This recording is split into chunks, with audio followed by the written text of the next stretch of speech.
Hi guys, today we're going to be talking about spacers on the Audi TT. Now, very common size to go with is 15mm front and 20mm on the rear.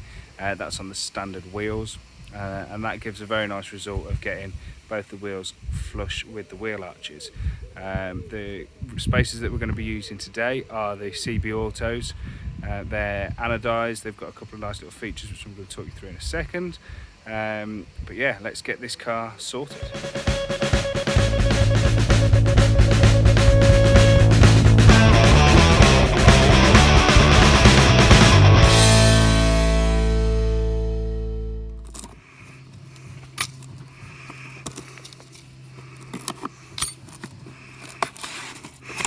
In here we've got our extended wheel bolts.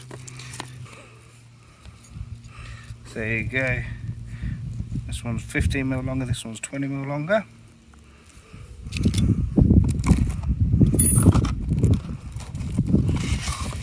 And here are the spacers.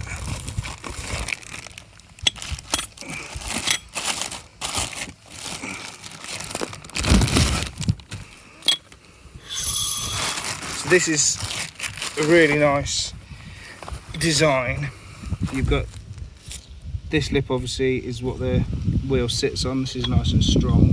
So you can tell how well they're machined because look how freely that's spinning against the other one, but there's no play between the two parts. So on the back here, notice this recessed design. That's so that there's less contact area between the spacer and the hub itself.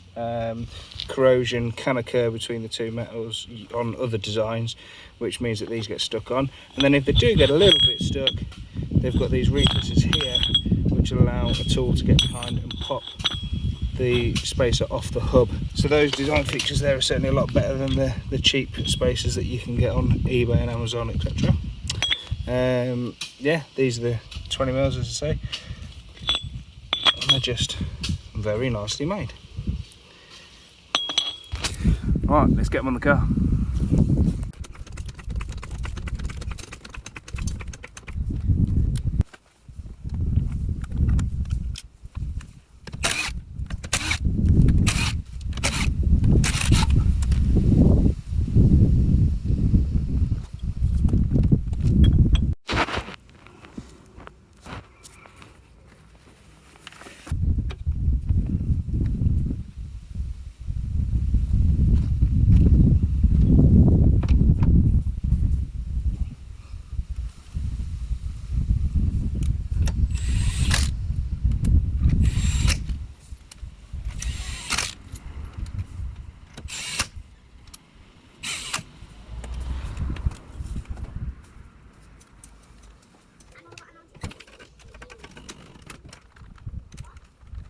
Okay, storage space ran out, but you get the idea about how the front's gone, same as the back. Let's show you the aftershot. So this is before, and there you go. So you can see the wheels are just a lot more in line with the arches, but still inside and still not going to catch, yeah, with suspension trouble. So to give you an idea, this one's standard. And this one's got the 15mm spacer on. So you see, it's a lot nicer.